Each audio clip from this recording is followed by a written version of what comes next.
Sa unang sisid ko dyan mga idol, may nakita kong isdang parang bato talaga mga idol, kasi hindi talaga gumagalaw.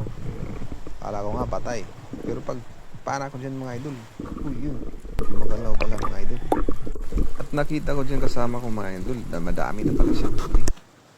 Grabe ko, ano yung mataba eh. Dasal!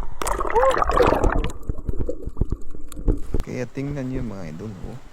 Napakaganda pala yung isda na nakuha niya mga idol. Napakadami na.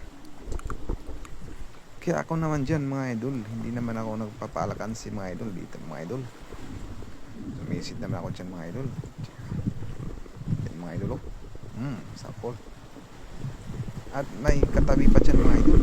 Nahabol ko. Kasi napakagulo ng dagat dyan mga idol. Lakas ng alon. Yan mga idol. Sapol na rin.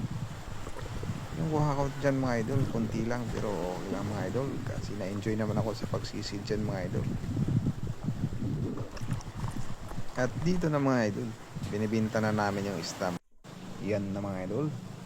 Yan pala yung huli ng kasama ko mga idol. Guys, yung huli namin. Huli na.